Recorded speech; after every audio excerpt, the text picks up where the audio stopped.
One India versus நேயர்கள் அனைவருக்கும் மறுபடியும் வணக்கம். வழக்கம் போல இந்தியா வர்சஸ் பங்களாதேஷ் கிடையே டெஸ்ட் மேட்ச் நல்லா போயிட்டு இருந்துச்சு. கில்லும் அதுபோல் வந்து பார்த்தீங்கன்னா நம்ம ரிஷப் பண்ட்டும் நல்ல விதமாக நாக்ஸ் ஆடி சூப்பராக வந்து ஒரு கம்ஃபர்டபுளான லீடில் கொடுத்து போயிருக்காங்க. டார்கெட்டர் ஃபிக்ஸ் பண்ணிட்டாங்க. பட் துலீப் டிராஃபியில் வந்து பார்த்தீங்கன்னா அதே மாதிரி தான் நம்ம எதிர்பாருங்கன்னு சொல்லிட்டு துலீப் டிராஃபியில் ஆரம்பத்தில் பேசியிருந்திருப்பேன். அதே டைலாக தான் எப்பயும் சொல்ல வேண்டியதாக இருக்குது. எதிர்பாருங்கள் அப்படின்ற மாதிரி. ஏன்னா ஒரு சில நேரம் வந்து ஒரு அவுட் ஆஃப் பாக்ஸ் லெஃப்ஸாக வந்து இவங்க தான் அடிப்பாங்கன்னு சொல்லி நம்ம நினச்சி அவங்களுக்கு ஏற்ற மாதிரி ப்ரிப்பேர் ஆயிருப்போம். பட் ஆனால் அவங்களுக்கு பதில் வந்து மற்றவங்க ஆடும்போதுமே வந்து பார்க்கறதுக்கு ரொம்ப அழகா இருக்குது. ஆக்சுவலாக வந்து யாரை சொல்றேன் அப்படின்னா குமார் குஷ்கரா வந்து பார்த்தீங்கன்னா டெல்லி கேபிட்டல்ஸ்ல இருக்கும்போது அவருக்கு அந்த அளவுக்கு வாய்ப்பு கிடைச்சது. அந்த அளவுக்குன்னு சொல்லக்கூடாது, அது தப்பு. வாய்ப்பு கிடைச்சது. பட் ஆனால் அவரை பெருசாக யூட்டிலைஸ் பண்ணல. அபிஷேக் புரேல் மாதிரி யூட்டிலைஸ் பண்ணல. அந்த இடத்துல மிஸ் பண்ணிட்டாரு. ஆனால் இன்னைக்கு நடந்த மேட்ச்ல வந்து இன்னைக்கு நடந்த டேல வந்து சூப்பராக யூட்டிலைஸ் பண்ணியிருக்காப்ல. ஒரு தரமான ஒரு கம்ஃபர்டபுள் பொசிஷன்ல இருக்காரு. பட் ஆனால் அவர் தவிர்த்து வந்து பார்த்தீங்கன்னா நான் ரொம்ப நாளா இந்த பிளேயர் வந்து இன்டென்ட் நல்லா இருக்குது. துலீப் டிராஃபியில் ஆரம்பிச்சோன்னே வந்து சொல்லியிருந்தேன். ரியான் பராகுக்கு வந்து ஒரு மிகப்பெரிய ஒரு ஆப்பர்ச்சுனிட்டி. இந்த துலீப் டிராஃபியில் கொஞ்சம் நல்லா ஷைன் பண்ணிட்டாரு அப்படின்னா அடுத்து எப்படியாவது ஒரு T20க்கு கொஞ்சம் நிரந்தரமான ஒரு பவுலிங் ஆல்ரவுண்டர் வந்து ஸ்குவாட்ல இருப்பாரு அப்படின்ற மாதிரி வந்து நான் மென்ஷன் பண்ணியிருந்தேன். அதே மாதிரி தான் இன்னைக்கு அவரோட அக்ரெசிவ் நாக்கெல்லாம் தூக்கி ஓரமாக போட்டு காமன் கம்போஸ் இன்னிங்ஸ் ஆனாப்ல. கூட சேர்ந்து வந்து பார்த்தீங்கன்னா யஷ்வந்த் ராவத் ரெண்டு பேருமே கூட்டணி இணைஞ்சு ஒரு தரமான ஒரு 100 ரன்கள் பார்ட்னர்ஷிப் போட்டு பார்க்குற சீரீஸில் அவ்வளோ அழகாக இருந்தது. என்ன ஒரு அன்எக்ஸ்பெக்டடாக வந்து பார்த்தீங்கன்னா யஷ்வந்த் ராவத் வந்து பார்த்தீங்கன்னா கொஞ்சம் 58 ரன்கள் அவுட் ஆகிட்டாப்ல. பார்த்தோன்னா ரியான் பராக் எடுத்துகிட்டு போனார், 73 வரைக்கும் எடுத்துகிட்டு போனார். பட் ஆனால் அதுக்கு மேலே வந்து அவர் பொறுமை இல்லை போல. ஸோ அந்த இடத்துல வந்து அடிக்க போய் அவுட் ஆகிட்டாப்ல. ஸோ அதோட வந்து பார்த்தீங்கன்னா முடிஞ்சு போச்சு. கீழே தனுஷ் கோட்டியான் வந்து நின்றுக்கிட்டு இருக்காரு. ஷாம்ஸ் முலானி வந்து அங்கிட்டு இருந்தாலும் ஆடிட்டு இருந்தப்பாரு நினச்சேன். பட் ஆனால் அங்கிட்டு ஷாம்ஸ் முலானியுமே வந்து இது பண்ணிட்டார். ஆக்சுவலாக வந்து பார்த்தீங்கன்னா ஏசி மேட்ச் தான் வந்து போயிட்டு இருக்குது. ஸோ நம்ம பிடி மேட்ச் வந்து பெருசாக பார்க்க முடியாது. பட் இருந்தாலுமே வந்து டி டீமை பொறுத்த வரைக்கும் ஒரு கம்ஃபர்டபுளான ஒரு பயங்கரமான லீடில் இருக்காங்க. 300 சொச்சம் வந்து வச்சிருக்காங்க. ஆல்மோஸ்ட் வந்து 333 322 வந்து நான் கடைசியாக பார்த்தேன். ஸோ அப்படி இருக்க போகும்போது வந்து பார்த்தீங்கன்னா டி டீமை பொறுத்த வரைக்கும் இன்னைக்கு மேட்ச்ல வந்து சூப்பராக பர்ஃபார்ம் பண்ணியிருக்காங்க. ஆல்மோஸ்ட் வந்து அவங்களோட முக்கியமான பேட்டர்ஸ்லாம் வந்து ஆக்சுவலாக என்ன ஒன்றுனா எதுக்கு ஸ்ரேயாஸ் ஐயர் அவரோட பேட்டிங் பொசிஷனை மாற்றிக்கிட்டே இருக்காருன்னு தெரியல. ஃபர்ஸ்ட் வந்து பார்த்தீங்கன்னா 1 டவுன் ஆனாரு. அதுக்கப்புறம் வந்து 2வது ரவுண்டில் 2 டவுன் ஆனாரு. இப்போ 3 டவுன் ஆறாரு. மனுஷன் என்ன நினச்சிக்கிட்டு இருக்காருன்னு தெரியல. ஒருவேளை யங்ஸ்டர்ஸ்க்கு வழி விடுறாரோ அப்படின்ற மாதிரி எனக்கு தோணுது. இதுதான் நிசான் சந்து வந்து நான் யாருன்னா எடுங்கன்னு எடுத்ததை கொஞ்சம் பெர்ஃபார்ம் பண்ணியிருந்திருக்கலாம் தலைவர். இந்த தடவையுமே வந்து ஒரு 8 ரன்களுக்கு போயிட்டார். மற்றபடி வந்து பார்த்தீங்கன்னா அவங்க டீமுக்காக வந்து ஓகே ஒரு டீசெண்டான ஆவரேஜான சூப்பரான பெர்ஃபார்மன்ஸ் தான் போயிட்டு இருக்குது. ஆக்சுவலாக வந்து பார்த்தீங்கன்னா ஸ்ரேயாஸ் ஐயருமே வந்து ஒரு அதிரடி T20 நாக்கு ஆடி இருக்காப்ல. என்னன்னே டெஸ்ட் மேட்ச்சில் போயிட்டு ஒரு T20 நாக்கு ஆடிக்கிட்டு இருக்கிறா அப்படின்ற மாதிரி வந்து எனக்கு சீரியஸ்லி டவுட் வந்துச்சு. ஒரு 40 பந்துகளுக்கு 50 ரன் அப்படின்ற மாதிரி சொல்லியா குடிச்சிட்டு போயிருந்தாப்ல. பட் ஆனால் இம்பார்ட்டன்ட் திங் என்ன அப்படின்னு சொல்லிட்டு பார்த்தீங்கன்னா இன்னைக்கு பவுலிங்கில் வந்து பெருசாக அந்தளவு யாருமே வந்து கான்ட்ரிபியூட் பண்ணலை. சைனியும் முகேஷ் குமாருமே வந்து அவங்க டீமுக்காக பி டீமுக்காக வந்து கொஞ்சம் நல்லாவே போட்டாங்க. ஆக்சுவலாக இன்னும் என்ன சொல்ல போனோம்னா வந்து நிதிஷ் குமார் ரெட்டிக்கு வந்து நல்ல இம்பார்ட்டன்ஸ் கொடுக்குறாங்க. பிகாஸ் அவருக்கு பால் லைட்டாக உள்ள வெளியே வித்த காட்டுற மாதிரி இருக்கு. நவதீப் சைனிகிட்டையும் முகேஷ் குமார் கிட்டையும் ஒரு ஃபாஸ்ட் பவுலிங் இருந்தாலும் அந்த ராபேஸ் இருந்தாலும் நிதிஷ் குமார் கிட்ட லைட்டாக உள்ள வெளியே வித்த இருக்கிறதுனால வந்து கொஞ்சம் இம்பார்ட்டன்ஸ் கொடுத்து நவதீப் சைனிக்கும் முன்னாடி வந்து யூஸ் பண்ணிட்டு இருந்தாங்க. பட் ஆனால் இருந்தாலும் நவதீப் சைனிக்கும் ஒரு இடத்துல கிளிக் ஆனதுக்கப்புறம் ஸோ அந்த இடத்துல வந்து ஓகே முகேஷ் குமார் நவதீப் சைனி மாற்றி யூஸ் பண்ணணும்னு சொல்லிட்டு கண்டினியூவாக 2-3 ஸ்பெல் வந்து யூஸ் பண்ணாங்க. நல்ல ரிசல்ட் வந்தது. முகேஷ் குமார் 3 விக்கெட், நவதீப் சைனி 2 விக்கெட்னு சொல்லிட்டு ஒட்டுமொத்த விக்கெட் லிஸ்ட்லையும் வீழ்த்தினவங்களே வந்து அவங்க தான்.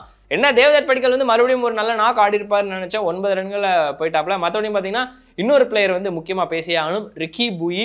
ரவிச்சந்திரன் அஸ்வின் வந்து சொல்லியிருப்பாப்ல இந்த மாதிரி ரிக்கி பூயி வந்து ரொம்ப நாளாக நல்லா ஆண்டுகிட்டு இருக்காரு. ஆனால் நிறைய செலக்டர்ஸ் வந்து அவர் யாருமே பார்க்க மாட்டீங்க அப்படின்னு. சீரியஸ்லி இந்த துலீப் டிராஃபியுமே வந்து டீசெண்டான பெர்ஃபார்மன்ஸ் கொடுத்துட்டு இருக்காப்ல. இப்போ கூட 90 நாட் அவுட்ல இருக்காப்ல. அங்கிட்டு குமார் குஷ்கரா ஒரு 40-50 கிட்ட இருக்கிறாப்ல. மற்றபடி வந்து பார்த்தீங்கன்னா மேலே அங்கிட்டு இந்தியா ஏ டீமுக்காக வந்து பார்த்தீங்கன்னா நம்ம யஷ்வந்த் ராவத் இருக்காரு, அடிச்சிருக்காரு. அதுபோக வந்து ஷாம்ஸ் முலானி நிறைய தடவை மேட்சை காப்பாற்றி கொடுத்துருக்காரு. தனுஷ் கோட்டியான் காப்பாற்றி கொடுத்துருக்காரு. இன்னைக்கு மேட்ச்ல வந்து ரியான் பராக் அடிச்சு கொடுத்துருக்காரு. ஸோ அப்படின்றப்போ வந்து யங்ஸ்டர்ஸ் எல்லாமே வந்து கொஞ்சம் பயங்கரமாக பெர்ஃபார்ம் பண்ண ஆரம்பிச்சிட்டாங்க. அப்படின்றப்ப வந்து பார்த்தீங்கன்னா அடுத்தடுத்த ஃபியூச்சர் அப்படின்ற ஒரு விஷயம் வந்து பார்க்க வேண்டியதாக இருக்கிற நிலைமையில இப்போ இதுக்கடுத்து இவங்களுக்கு ஐபிஎல் எல்லாமே வந்து ஐபிஎல்ல கான்ட்ராக்ட் கிடைக்குமா, ஐபிஎல் எல்லாமே கிடையாது, ஐபிஎல்ல கான்ட்ராக்ட் கிடைக்குமா அப்படின்ற ஒரு விஷயம் இருக்குது.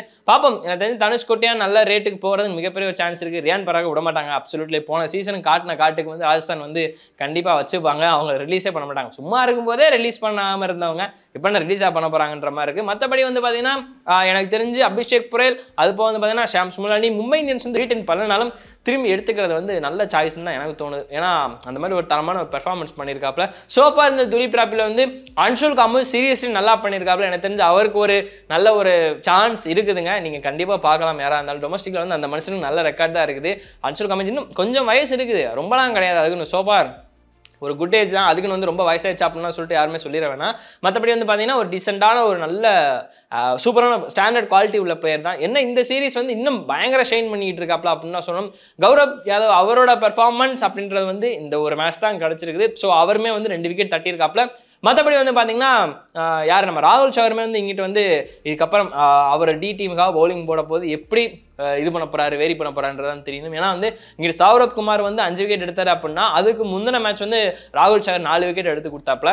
ஸோ இந்த ஸ்பின்னர்களுக்கான போட்டியுமே வந்து நல்லா போய்கிட்டு இருக்குது. மற்றபடி ஒரு ஷாம்ஸ் முலானி, தனுஷ் கோட்டியான், குமார் குஷாகரா, அது போக வந்து பார்த்தீங்கன்னா சஷ்வந்த் ராவத், ஸோ இது இந்த அதுக்கடுத்து இந்த வரிசையில் வந்து ரிக்கி புயி, இந்த மாதிரி ஒரு இளம் படை வந்து கொஞ்சம் அடிச்சு ஆடி நிதானமாகவும் ஆடக்கூடிய ஒரு கேப்பபிலிட்டி இருக்கிறத பார்க்கும்போது வந்து பார்க்குறதுக்கு ரொம்ப அழகாக இருக்குது. ஆக்சுவலாக வந்து என்ன அப்படின்னா இந்த சீரீஸில் வந்து யாஸ் துபே அதுப்போ வந்து பார்த்தீங்கன்னா ஆதித்யா தாரே வந்து கொஞ்சம் நிறைய எதிர்பார்த்தேன்.